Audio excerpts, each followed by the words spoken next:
Alright guys, welcome back to the channel. And today we're doing a review of a new manga called this is a situation. It's probably gonna be just like Hunter x Hunter or Hunter x Hunter, depending on how you say it. It's called Spy Family or Spy X Family or Spy and Family. I don't know, man. I might interchange it when I'm talking about it. But I'm gonna call it Spy Family. Seems more appropriate that way. So we're gonna stick with Spy Family. So this is chapter 1 of the manga, and I just finished reading it. And I wanted to talk about it because it was really good. It's different from my traditional like manga reading selection because I usually read shonen battle manga, and this is not a shonen battle manga really. It's more of a, I don't know, it's a drama / comedy with sprinkled actions from what I read. I'm only one chapter in, and of course it's their debut chapter, so it's a lot longer than typical chapters. And also it's a bi-weekly manga, so the chapters will be a little bit longer. Starting off, the manga is really cute. I would say I like the art style. It's very different. It reminds me a lot of like how do you call those Korean manga, like webtoon comics?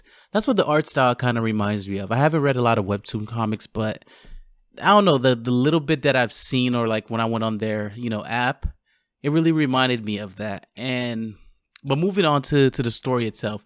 So from what we could tell, it's like it's influenced by a lot of like spy thrillers. The biggest influence I saw in it's probably like James Bond.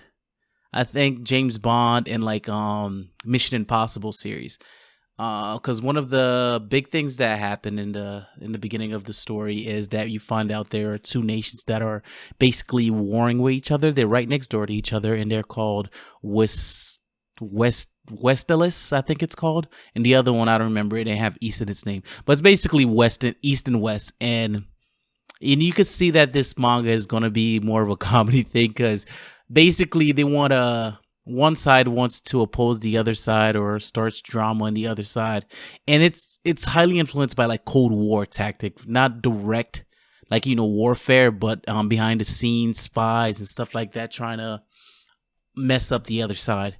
And I believe one of the countries, I can't remember which one of them is, that got pictures of the prime ministers of the opposite country with a hairpiece, and their whole goal is to leak the pictures, and so the prime minister could resign. So you could see it's like it's a comedic thing. And my point of view is like, really, there's a hairpiece? That's really the thing we're going for. But it's funny. It's just like, it's so stupid. Like a hairpiece. We're gonna leak a hairpiece picture. He has to resign because he hasn't been truthful with his people, and people trust is the most important thing. So to an extent, it's accurate, but the way the author is going about it, it's like it's really funny. That's one thing. I'm gonna keep saying funny because I really found this manga really cute and funny. And our main character, we find out, is Twilight. And in the beginning of the story, he basically and this is where I say the inspiration for Mission Impossible. He's wearing a mask covering his face, and when he meets with basically the person who has the pictures of the prime minister, and he gets the pictures, but the person who's handing the pictures doesn't realize that it's somebody, it's Twilight in a mask. And from there on, he leaves and he rips the mask away, just like in Mission Impossible. But this one, it's a little different. It's not like a mask. It's like, I don't know, the way it's drawn, it looks like it's freaking paint drawn on his face to stick, but whatever. And then he leaves, and you come to find out that he's one of the best spies in the world, and he's really good at what he does. He seems like a very young man. Then he reports his missions and stuff like that. And you come to find out the reason he even knew about the pictures and stuff, because his mission was to get them. So he started dating the guy he was impersonated's daughter. That's how he found out about the pictures. He started dating her and stuff like that. Later on, which I will say there's a little dig there, because later on, I'm skipping ahead here, but later on when he confronts the bad guy, basically, he he says, "Hey, if you want to live, I know everything about your daughter. I know you love your daughter, but if you turn around, I'm gonna shoot you." And he's like, "How do you even know my daughter?" He's like, "I know everything about your daughter. I know her height, her weight, her shoe size. I know how many moles she has on her body." And I was like, "Yo, that's a little, hey, hey, I know what he meant. Yeah, I know what he was trying to say." And so basically the dad was like, "I bet you got it, bro. You got it." But going back to the point of the story, we find out that they're dating and stuff like that. So the mission is complete. He finds no need to be dating a girl anymore. It was part of the mission. There was no emotions there. He's a dry dude. Like, it's a mission. We don't know how long they were dating, but he just like, "Oh, okay, it's over. We're breaking up now. I don't want to be with you anymore." It's like, "Oh, damn. All right."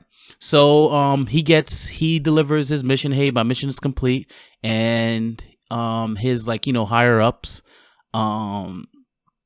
Charlie, basically Charlie's agent, offers him a new mission and tells him, "Hey, basically this is the thing we need you to do, but for this mission you're gonna have to have a family." And the thing is, like, he had already stated in the beginning of the story, like, when he gave up his name and stuff like that, and we still don't know his name. Like, I guess in the first chapter we still know him as Twilight. And so he basically he's given a new mission where he's going to have to get a family, even though he said, like, he gave up family. He could never get married, never have kids because it's a liability to his job. And his new mission is like he has to get a family, and he has 1 week to do it. So he's like, damn. And he's a very dry guy. And I think that's why I really that's my type of humor. Dry humor is just nonchalant, type of humor. So basically, he finds out he has to get a family, and he's like, "Damn, okay, well, whatever. A mission is a mission. I'm gonna do what I gotta do." And he goes to an orphanage. Skip a few points. He goes to an orphanage to get a child. And when he go get the child, the orphanage is one of those rinky-dink orphanages. Like, there's no paperwork. There's it's whatever. And he basically the mission is to get the child into the school so he could have access to the teacher parent conference type thing, just the inner circles, because one of his target child goes to that school, and they're very high class, so it's going to be hard to get in, and the easiest way to get in is through the child being in the school and him interacting with the families of the children in the school. So he needs a wife and daughter. His first step, he's like, "Let me go get a child." He goes to an orphanage, and like I said, it's a rinky-dink orphanage, and from there he's like, "Hey, I need a kid that's intelligent because at school they're gonna have an entrance exam, and I want the kid to be able to pass it." And this little girl, it's just one of those things. You ever seen those memes like I wonder who's the main protagonist of this show? Like, every time, every little kid in the orphanage just look basic as hell, and then you see the little girl, which we later find out her name is Anya. It's like, okay, that's the main character. We could come on, you could tell. And so basically the guy is creeped out by Anya anyway, the orphanage leader or owner, whatever you call people who's the head of an orphanage. And he's like always creeped out by Anya. He doesn't like Anya, so he tried to sell her off when he's like, "I need an intelligent kid." And Anya, we find out pretty quickly that she basically can read minds.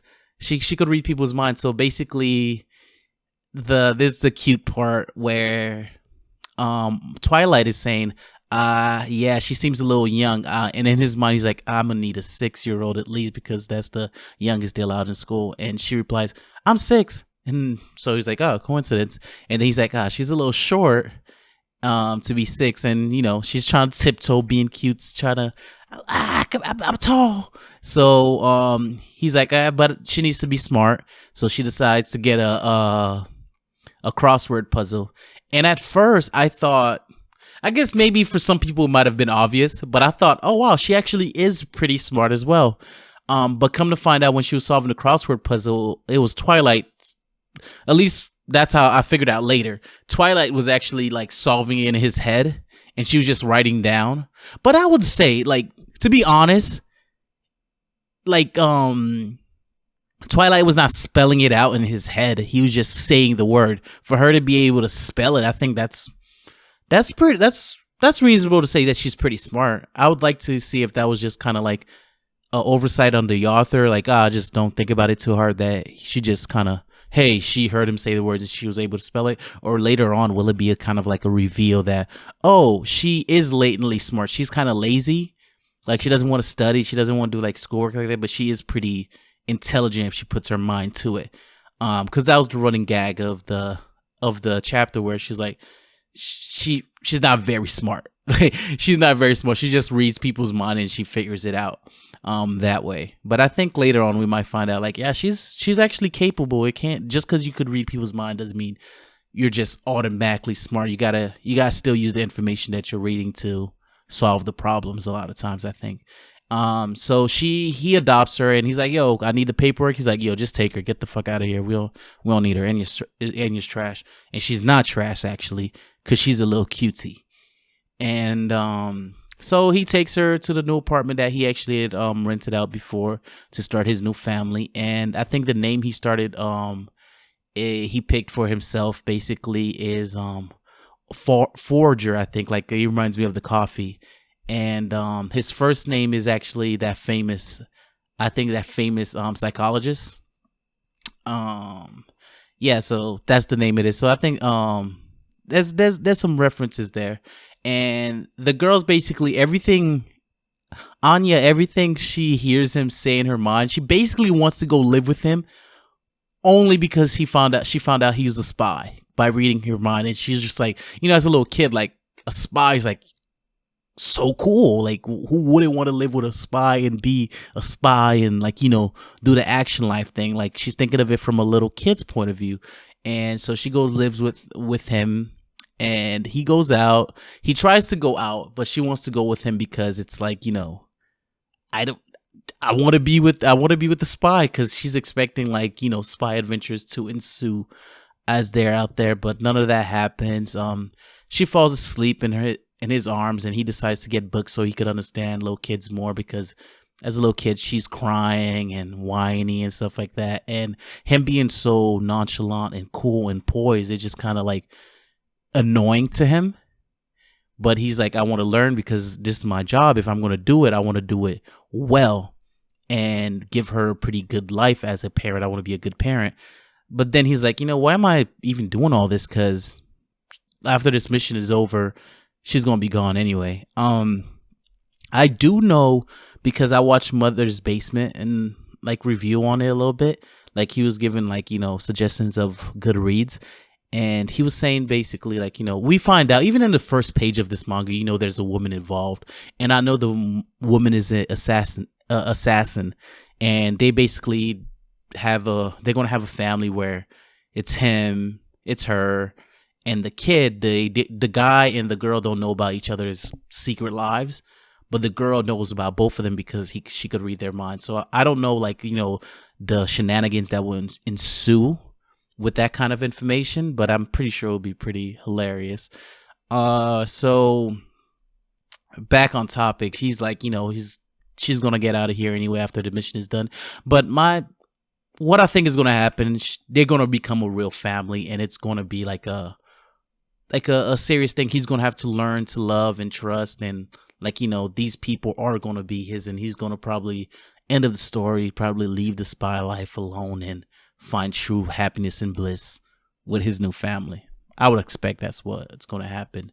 But he has to go out and do basically spy mission stuff. And this time he's like, you know what? You're staying in the house. You're not going to leave. And you could see, like, there was hints of how good Twilight is. Like, she's trying to sneak out the house, but he catches her every time. Like, oh, there you go. Nope, go back in the house and stuff like that. It shows you how good he's really good at his job. And so Twilight meets up with I guess, like, the tech Ron of Kim Possible variety to get some information, and because she wanted entrance exam paperwork, and also since she's not very intelligent, at least he perceives her as not being very intelligent. Twilight's like, hey, I need the exam answers as well, and maybe she could just memorize the answers, and then that would help me versus having her study, because she is not going to study. And basically, this guy, I forgot whatever his name is. I'm gonna call him Ron. Was Ron the guy's name? It's Ron Possible. Damn it, no. I'm talking about the fucking tech guy, whatever his name is. That's basically who he reminds me of. He has the fro and everything. So basically he's just joshing him and saying like, hey, you gotta be more patient with kids, or she's changing you and stuff like that. Just a little banter there. And but in the meantime, Enya's home and being able to read how you call it, Twilight's mind. He was able to she remembers that he, like, he locked up his top his spy gear somewhere, and he has a transmission device, and she's like, I'm gonna go play with it, which is a weird thing for me because basically she knew the combination because she read her mind. I can't tell so far if she's able to probe for information or if she's able to just read whatever you're thinking at the moment, because she knew the combination number because she read his mind. And the way it's portrayed in the manga, it's like he was saying the combination number, like combination 642, like something like that, versus like maybe she just read through his mind, like his memories, and it's like, okay, the combination is that. I can't tell right now. Maybe they'll be brought up later on, and it's like really dive into it more, or it's gonna be like a suspension of disbelief situation, like, okay, just whatever she needs in the moment, it happened, the person is thinking about it, where it's just gonna be one of those situations. We'll see. But basically she's on the transmission device, and obviously she don't know what she's doing, she's just pushing buttons, and there's nobody there to like read their mind to know how to use the instrument. And she happens to send out a transmission saying basically her locations, and the bad guys find out where she is, and then they come in and kidnap her basically. And when Twilight gets back in the house, it's an ambush, and this is where we see his skills. Basically, he's like, he walks in and the house looks pretty okay, and as soon as there was somebody behind the door, and he was able to subdue them. It was like, I think 3 people or so. And basically you think he gets knocked out, but obviously you already know what's gonna happen. He's gonna Enya's not in the house. That's one part I forgot to say. He's like, okay, did she get kidnapped? So basically he's gonna go back to, he's gonna try to find her. So this is one thing I didn't understand. How did he know where they were being kept? Because he knocked out the main guy, and he created a fake I don't know how the faces are created, but he created a fake face of the guy that was trying to rough him up when he got into the house. And from there he gets into the little, it's always an abandoned supermarket for whatever reason. But yeah, he gets there, and the bad guy is there, and this is another funny bit, which was what I was thinking. I think most people that are reading the manga will have the same impression. It was like, hey boss, do you want to just give up? Because the boss just wants to get the pictures of the prime minister with the toupee, the hairpiece, and the bad guy's like, hey boss, you want to just like give up on this toupee thing? It seems like, maybe we should get somewhere, go somewhere else with this. Like maybe there's something better than just blackmailing him over a picture of him wearing a toupee. And the boss just straight up shoots him. And we find out that the prime minister is actually working for the other side and stuff like that. And, the guy who was trying to break into the house brought in quote unquote Twilight, and, his head is covered, and drops him down. And when they take the head covering, they find out it was the guy that was trying to intrude into his house, and the guy that brought him in was actually Twilight in disguise. And he runs away. He grabs Enya and he runs away. And Enya's like very happy that he saved her. And Enya, basically, he gives Enya a note to go to the police station and run away. And he lies to her, like basically, oh, we're just playing tag. Because he's like, how do you explain this to a little girl? You just got kidnapped. But her being able to read minds, she kind of understands everything that's going on. And so he tells her, hey, run to this direction. And he tries to send her to a police station and to get her, like, to a different foster care, because he's like, yo, this life is dangerous for a child. If I'm going to do this mission, I'd rather just do it with solo or with just a wife, something like that. And we find out why he dislikes the crying of children, and it's because he came from, like, I guess, a war-stricken time, maybe this is like this is not maybe, but obviously pre Cold War thing. So this was actually military might situation. And I think maybe he lost his parents or he was alone, so he decided to become a spy, and he was really good at it now. But Enya, he tells Enya to run. Enya runs away, and he goes back to deal with the situation. And this is the part where, like, he takes the whole goons. He takes all the little goons out. It was not a problem for him. And this is the part where I was telling you. He tells the dad, "Hey, I know every little freckle your daughter has. If you know what I mean, you know what I mean." I was like, "All right, man, I know what you mean." And so he goes away. Basically, he walks away, and he basically figures out that one thing is he's a good guy. Like what he's doing, he believes he's doing it for the betterment of the world. So he's thinking like, "Hey, I'm doing this so I could put like, peace." And it shows you what type of person he is, because what he's doing, he's thinking like, "Yo, my names are never going to be in the paper. I'm never going to get recognition. To the day I die, nobody's going to know my name unless you're like the inner circle of this organization to know who I am. I work in the dark." But he doesn't do it for recognition. He does it because he believes what he's doing is for the betterment of his country and of his people, and just ending suffering. I've read a few stories before, so I'm pretty sure somewhere along the line later on he's going to find out that he's not the good guy that he thinks he is. At least he's doing it for the right cause, but he's not the good guy that he thinks he is, because maybe his country is not the good guys in this story. And they're going to probably ask him to do something that's very against his code, and he's going to realize like, "Oh my God, I'm working for the bad guys." I'm thinking that's something that's going to happen. It's not guaranteed, but it's one of those things. You never know. And so he walks away. He finished taking care of the goons and the guy. He doesn't kill the main bad guy. He tells him to just walk away and leave and never like come after him again, or he's going to go after his daughter. That's why he was very descriptive about the daughter. And then he finds Enya in the corner just waiting for him. And Enya lies and basically said, "Hey, like, I was playing tag with those guys. That's how I got, they took me," basically. She's lying. So the running gag is like, he keeps lying to her, but she knows it's a lie. So in her mind, she's like, "Oh my God, he's such a liar," or "He's such a big liar," and stuff like that. And so she started crying, and she was just happy that somebody, like, he was willing to come all the way back and risk his life and stuff like that just to come get her from those guys, like, where he didn't really necessarily have to do that. So she's like crying and happy to finally have somebody that would go that far for him, which is really cute and very touching.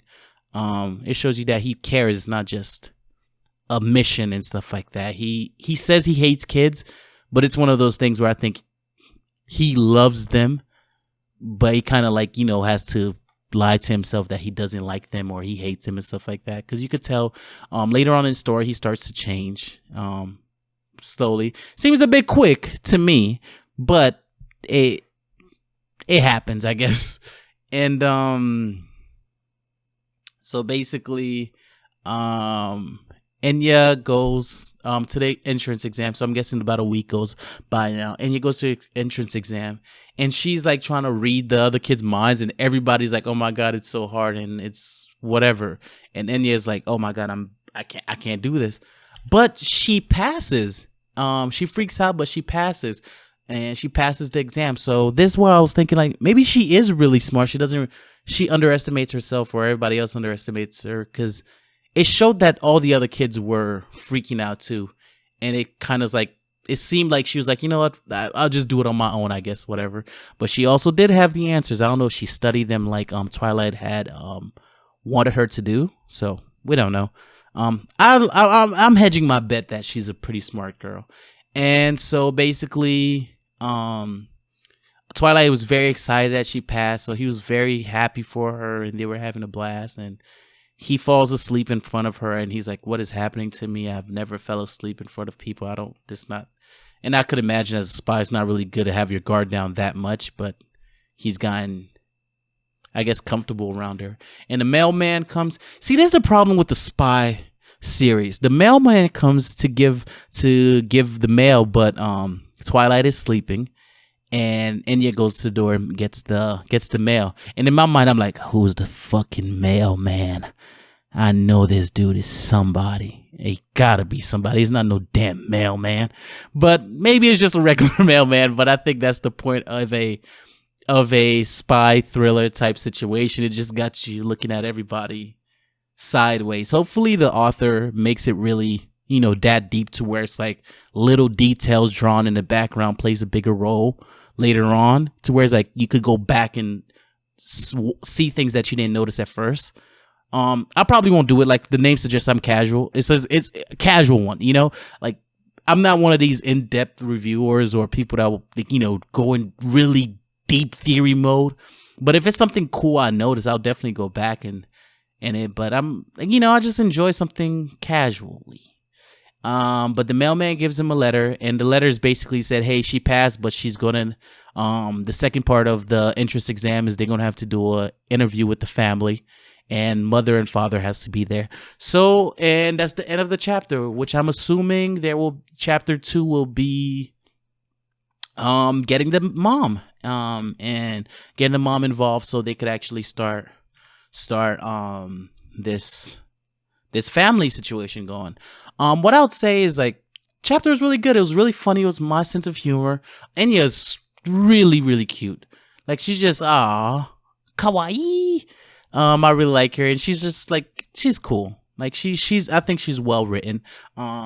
Twilight's really well written. Like I said, I just think the slight change seemed a bit quick, like from his, like we haven't seen him very cold or callous or anything like that to where we could say that's not like him. But based on how he speaks, like, oh, I can't believe I fell asleep in front of something. It's just kind of like, it's only been a week. You could let your guard down that quick, but you never know. It could happen. I would rate the first chapter as, I would say it's a good 8 or 9. It's really good. I really enjoyed it. Definitely will continue reading it, and I'll try to review it weekly as well.